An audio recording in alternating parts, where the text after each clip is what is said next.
Welcome, friends. Welcome to the monthly meeting. I hope you all are doing well. Wish you a belated Happy New Year 2026. Uh, Last week, I had arranged for a monthly meeting from Florida, but unfortunately, I was not doing well. And at the last moment, we had to cancel our trip. But I'm happy that I'm with you now and I'm able uh, to have this discourse monthly meeting. Uh, According to my master, beloved Ishupuriji, who used to have monthly meetings every month and on occasions IMRs and other events. According to him, the purpose of these monthly meetings or satsang is to get us back into track of uh, understanding or reminding ourselves why we are here. What is the purpose of this existence, especially being a human being, how important it is, what is the role of having this body, and sort of remind ourselves constantly because in our day to day life, there are enough distractions built into our living in this existence that we tend to forget what is our true purpose uh, because everything outside that we see created is taking our attention outside, and we forget that uh, we we have this body and we have this body for the experience that we're having. We are experiencing the outside world through the body, the sense apparatus built into us. But underlying different layers that we have built into this body, we are truly an experiencer sitting inside and experiencing the whole creation. If we were not there, if we were not the experiencer, then we would not be able to experience any of our things that we in day to day life we experience. Like you looking at me through maybe a YouTube or different TV screen, you won't be able to see me. You won't be able to touch different objects that are there in this world. And but these things, these experiences, we have as long as we have a body. But body is there only for a short duration, maybe 70, 80, 90 year. And what happens after that?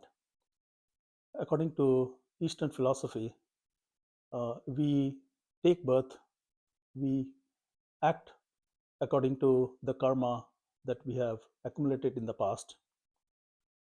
So our body is given based on our sanchit karma.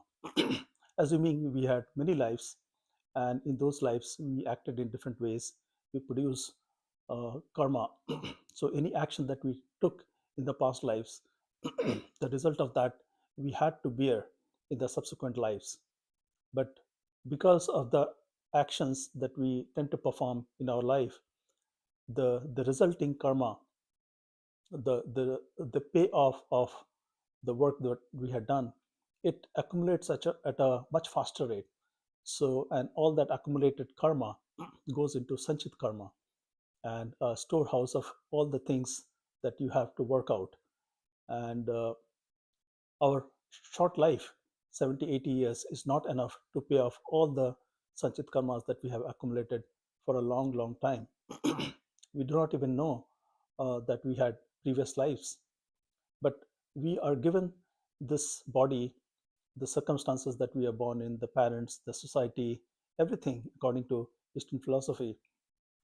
It is all predetermined based on the sanchit karma we had.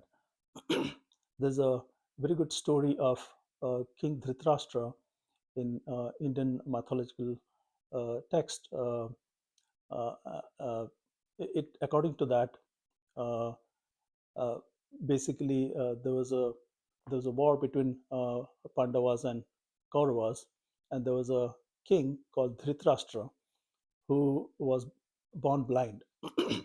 And in the epic battle of Mahabharata, where Kauravas and Pandavas fought each other, and after the war was over, Dhritarashtra, who was born blind, he was feeling going through grief because all his 100 children passed away in the battle, and Lord Krishna was trying to console him uh, that they were all acting on the past karmas.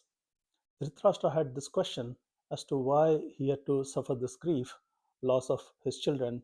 Not only that, but he was born blind, and uh, he tried to, in his meditation, tried to find answer.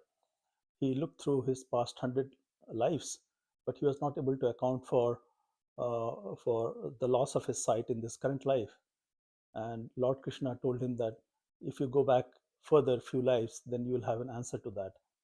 And according to the stories, apparently he had taken away, he had killed a lot of swans, kids of small babies of swan, and the mother swan, having experienced the death of all her babies, was and she was also probably her sight was taken away by uh, Dhritarashtra in that previous life, and in the subsequent life, Dhritarashtra had to pay off that karma, basically because the swan was not able to see her babies grow up, and she had to go through difficult period, a lot of misery, and so that had to be paid back. So Dhritarashtra was born without his sight. That was the explanation given by Lord Krishna, who was a master at, of that time.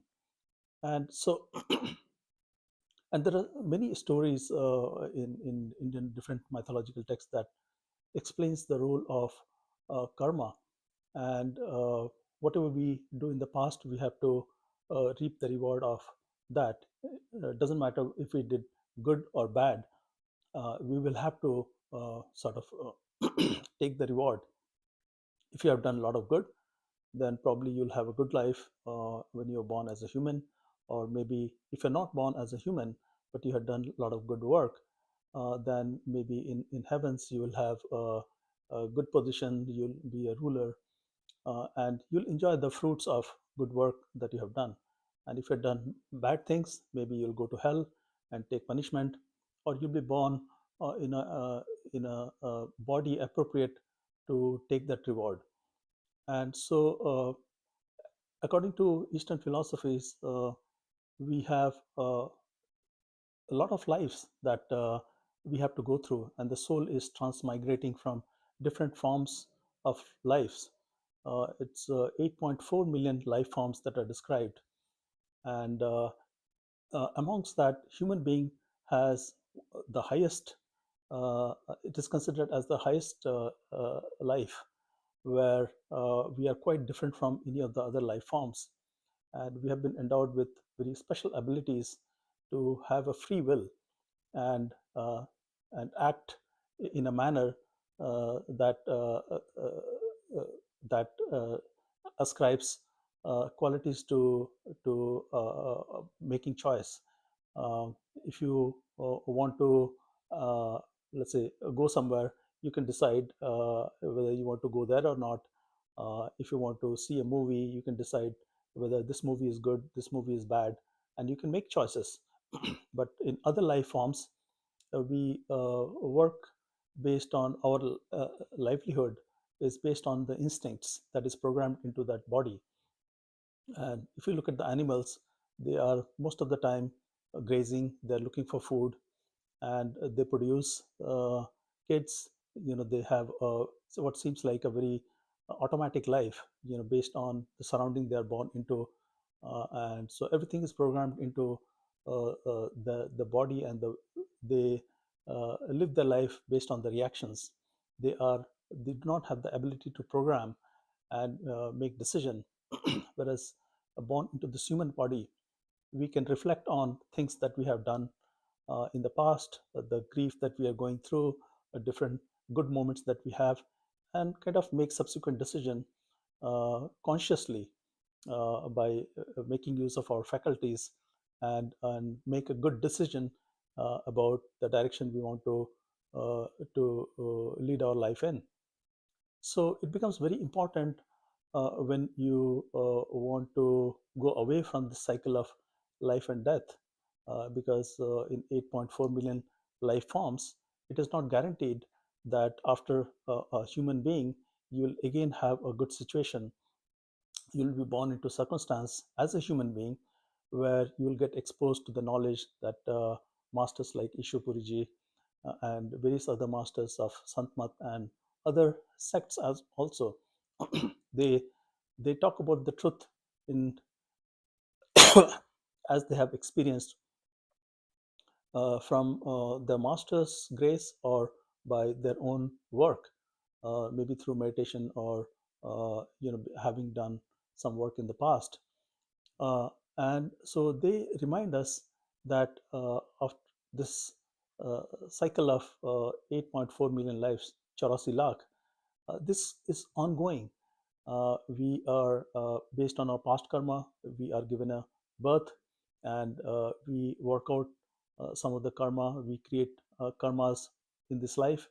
There's a balance of positive and negative, and but we end up producing sometimes more karma, and that just keeps accumulating. And once you die, you go back into the same loop of accounting for all the sinchit karma, and then you are given the next life, and this goes on and on. It's not like by doing good karma you are canceling out the negative karma, and maybe you can automatically find enlightenment, or you get out of the cycle of birth and death. Uh, Lord Krishna had said that the karma works in a strange way. So if you have done a lot of good karma, you go to heavens and maybe act as a ruler, rule for maybe thousands of years, and but once that time period is over, you come back as could be a normal life, a human being, or you could be born as an insect, because insect or other life forms appropriate to whatever you have accumulated so far. So the challenge is, how do you get out of this cycle of birth and death? And so masters like Ishupuriji come amongst us, and they tell us that we are experiencing this human body because of the senses built into us, but we are in true form, we are an experiencer sitting inside this physical body, because we have conscious, we are conscious, we are a spark of that soul that is in us, that belongs to the creator. And every uh, uh, life form that you see is endowed with that. But in human life form, you have the ability to explore this further, based on the free will that you have been given. You can have seeking.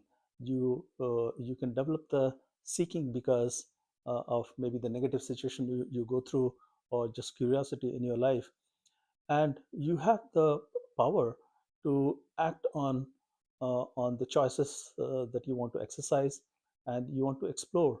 So you because of that, you also have ability to seek and get out of the cycle of 84 lakh or 8.4 million life forms. We don't have to go back into that cycle and be born as another human being or another life form. If we wanted to get away from that, break the cycle, then we have this moment given to us, this life given to us, where we can follow the instructions of the masters who have already realized this truth in themselves, and see, and using our free will, we can explore, if the messages that masters have given us, if they are true or not. So according to them, uh, and I just wanted to narrate another story where uh, we go through different experiences even in this physical body, but if you dig a little bit deeper, into it, you realize that we are not the physical body that we think ourselves of, because the physical body constantly keeps changing. When we are born, we are just as a baby. We are just a baby. We grow a little bit. We become toddler. We start walking. And if you see your life, we are constantly changing. The way we look from infant to now is quite different. uh, and we become adult, we become parents, and when we grow old, we die. And so our form keeps changing all the time. This is the part of the nature, living in time and space, that change is constant. So if we uh, tie our identity to being this person, whoever you are, you could be a teacher, you could be a businessman, you could be a doctor, but it's just momentary in time that you are tied to that identity. But when you are a child, you're not a doctor, you're not a teacher, so you cannot, that the same truth doesn't exist. So but masters tell us that underlying all of this change, there is a core awareness that is observing everything, that is experiencing everything that is happening, and that's the one that doesn't change. The other experiences keep on changing. If the experiences did not change, we would not be able to experience whatever we are experiencing. If this room had only one color, and I was also part of that color, and there was no contrast built in, there was no change that was happening, you would not be able to notice me, nor the room.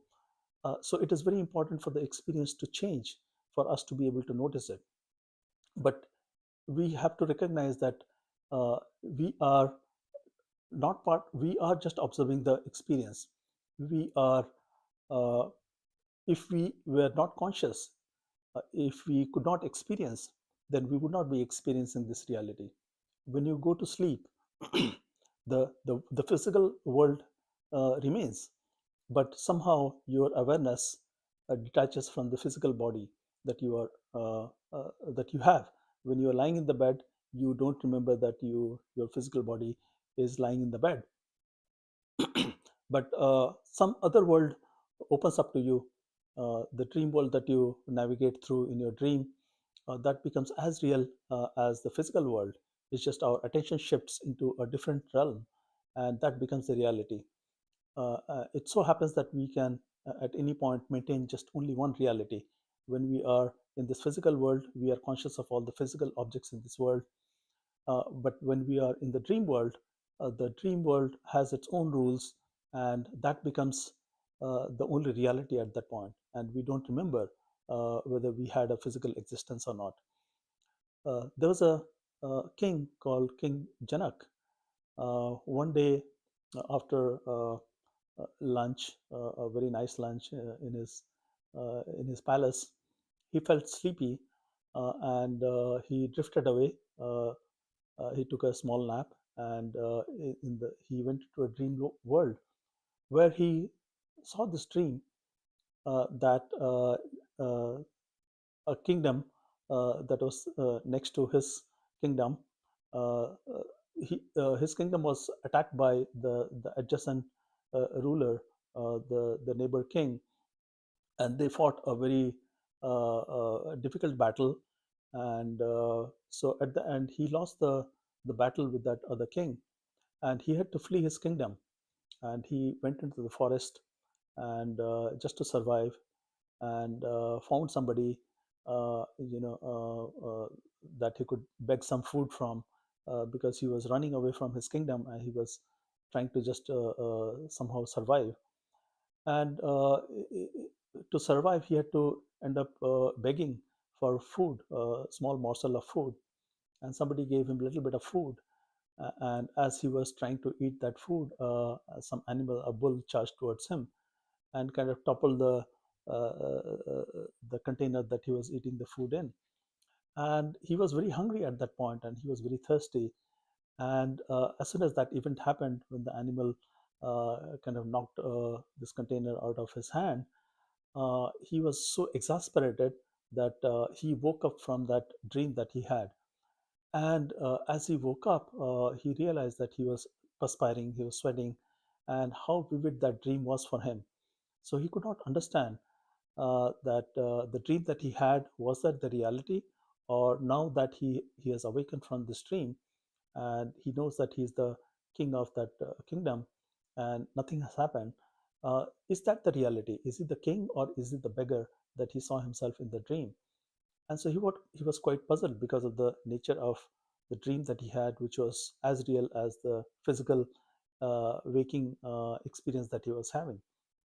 So in order to find answers, he called a lot of mystics, he called a lot of philosophers to get answers. But eventually he met a master, Ashtavakra, who came and explained to him that the dream that he had of the beggar, there was one pure consciousness watching that as as a beggar.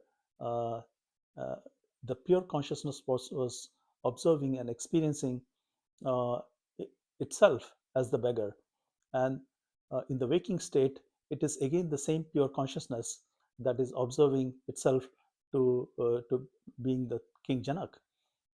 So nor his life as a king, that is not true, nor is the dream that he had where he saw himself as a beggar.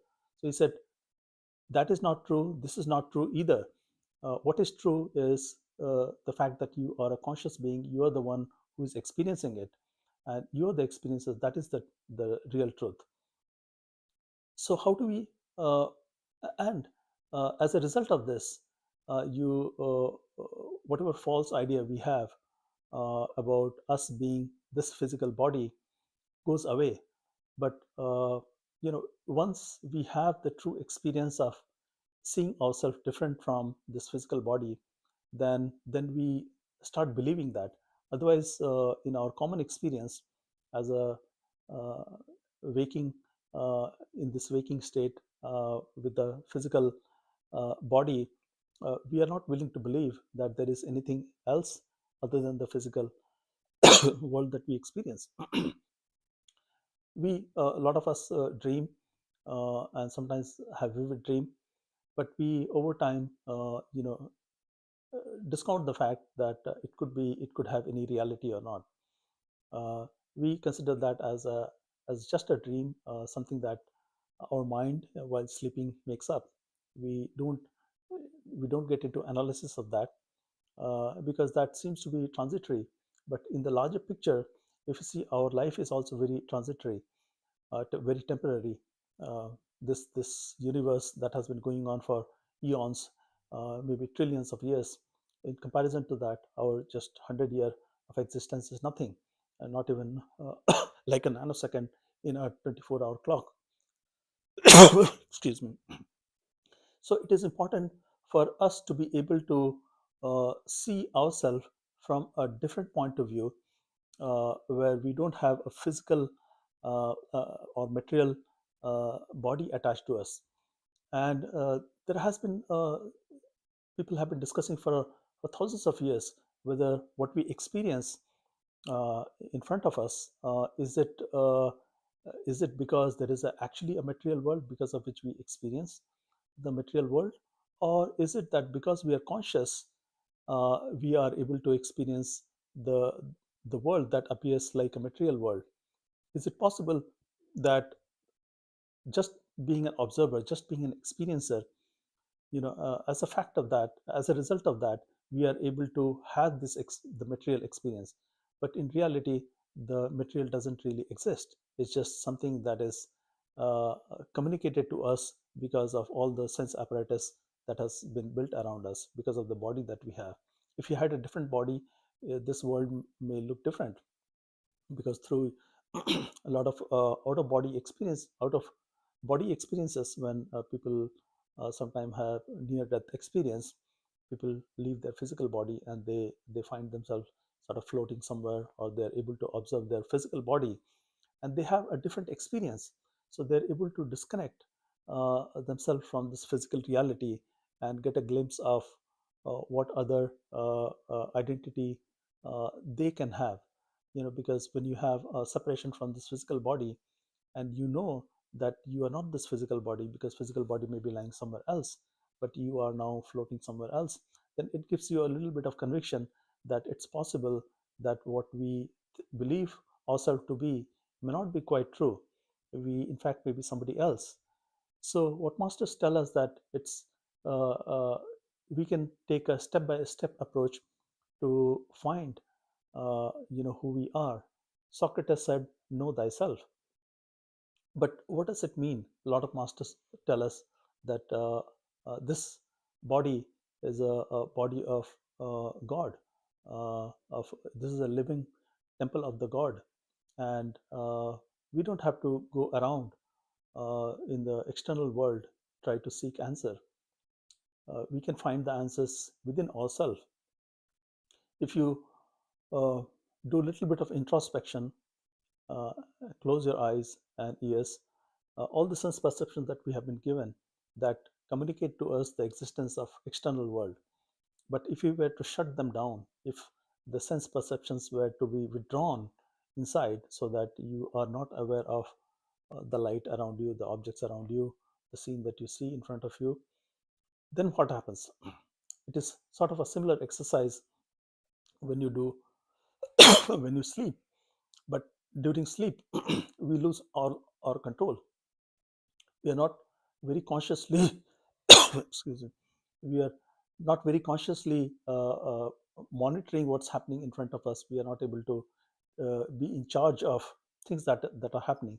Sort of, we go into automatic world, and whatever the dream world is, it communicates to us. We are not in charge of how we interact with the dream world. It just, things happen to us. But if we are able to somehow block the senses in this while waking, uh, in this waking up state, we are able to consciously withdraw our attention that seems to be flowing out, because of which we are able to perceive the objects in this world. If we were to withdraw from wherever it is emanating, definitely it is emanating from us as a physical being. But masters tell us that there is a point behind our eyes, from where it is that attention is flowing out. Because if you see, the eyes are built in front of us, and whatever eye sees through the optic nerve, they converge at the center of the head, and even the ears communicate right at the center of the head. And it makes us aware of the sound that is happening around us, the vision that we see through our physical senses. We are able to confirm whatever we are seeing. We can touch an object and make sure that whatever our eyes are saying, or the sound that it's making, it is able to be perceived through a different sense. So they all collaborate with each other to give us this confirmation that there is a physical world outside. But if we were to withdraw it, and but still remain aware, uh, and not go to sleep, uh, so we can do this exercise only when we are awake, because when you're sleeping, you cannot hold your attention. You cannot decide how to put your attention at some place. So in this only waking up state, where we can close our eyes, we can take deliberate actions, we can exercise our free will, and try to close off the sense perceptions that are communicating the external world. So what happens when we do that? Slowly you would realize that you are actually, your awareness is behind the eyes, and your ears are on your side, and the physical body is below you. You become more aware of the head that you have, and somehow, the as you sit in that same place wherever you are, which is behind your eyes, as you maintain that position, and you automatically, because of concentration of attention, because you are thinking of being at the center of your head, from where you are observing, experiencing the whole world. But our attention at each moment is constantly flowing out, and so our attention is scattered, and we are aware of everything at the same time together. And but if you were to withdraw all the attention that is going out, and be at the place where, as masters tell us, that we are at the center of our head, we can maintain our position and imagine being there. And we will soon realize that our awareness from our feet, torso, legs, head, hands, they withdraw. You forget where you are sitting, you forget the room you are in. And if it is sufficiently withdrawn, then you find that there is a lot of light in wherever you are. Because when you start doing this process of um, meditation, whereby you retract your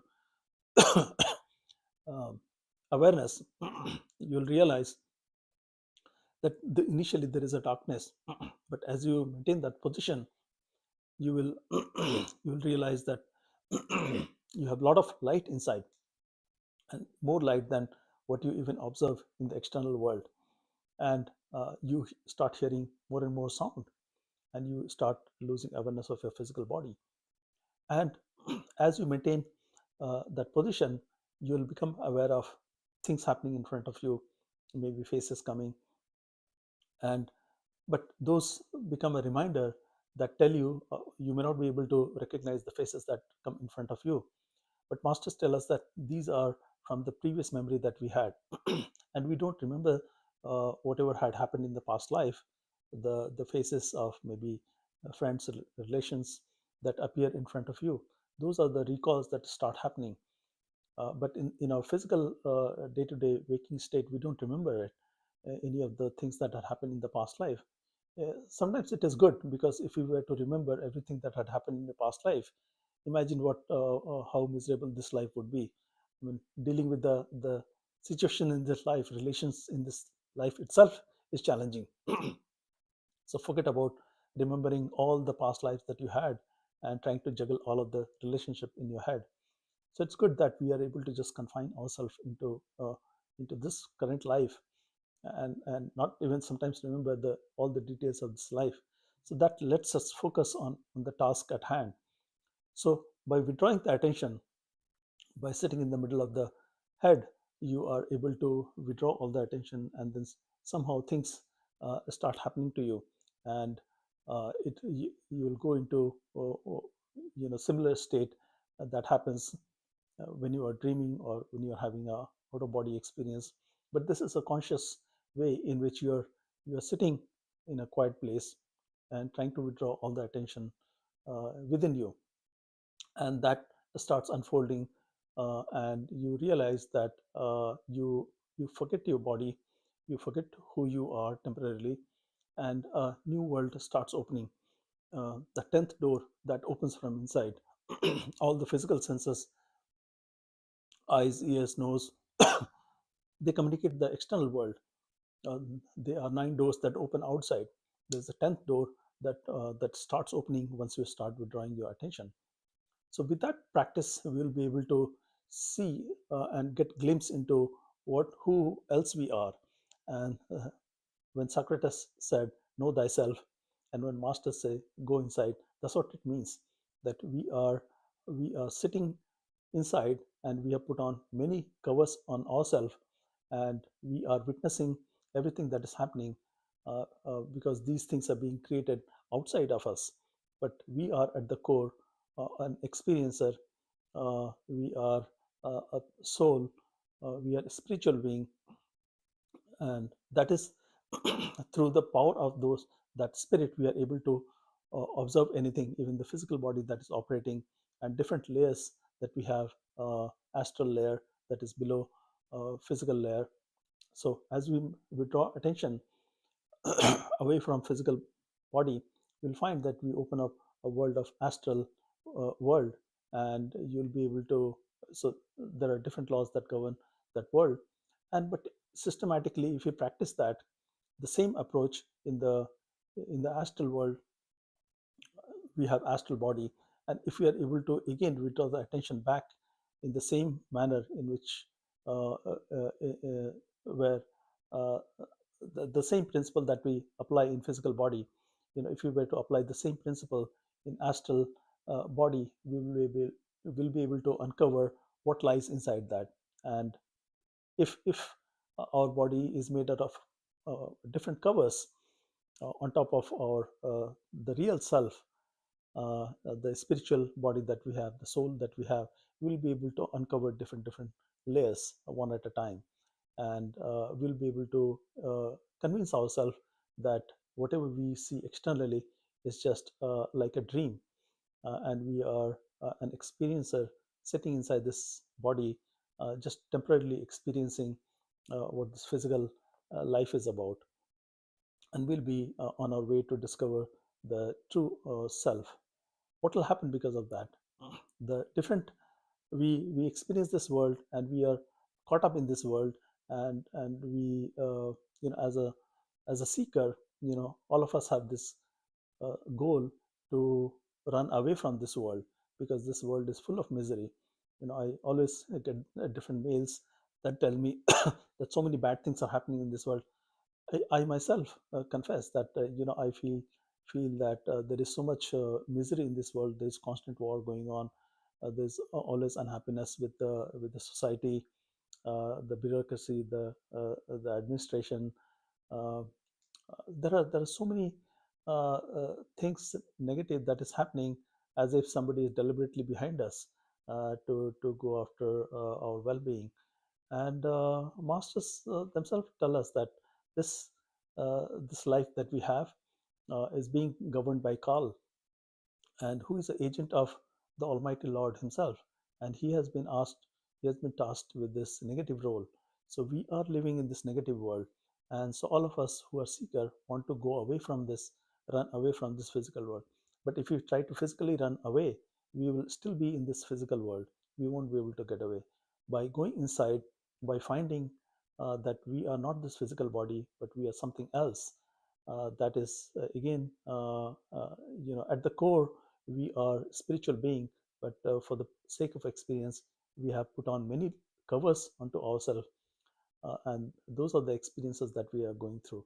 And once we have that knowledge, we will we will know that whatever is happening in front of us is just for the sake of experience, for the sake of drama, or the moj that ultimate one is playing. And we are as a part of that being, we are all experiencing whatever the ultimate one is dreaming. So I hope we will be able to act on this and discover that we are just experiencers, uh, temporarily playing different roles, and having put on different covers. And these up and downs, the contrast that we see in our life, is necessary for us to experience. And we are the experiencer, we are the observer, seeing the act being played out, and we'll be free from the attachment that we find ourselves in, which is all the attachment that is because of the body that we have, all the miseries that is caused because of the body that we have. And we'll be able to see ourselves differently from the physical body we have, and we'll be with that true knowledge, uh, that we are a spiritual being, we are soul. We will have put aside the dreams that we experience. We will be able to truly say that this physical experience is nothing but a dream, and it's temporary in nature. And because of the truth, it won't bother us. We'll be able to enjoy the show that is happening in front of us. Uh, I hope I'll be able to uh, uh, next month. I'll be able to talk to you again. I do not know when I'll have the next satsang, because I plan to be traveling a little bit, but I'll keep you updated, and we'll see you soon. Thank you so much.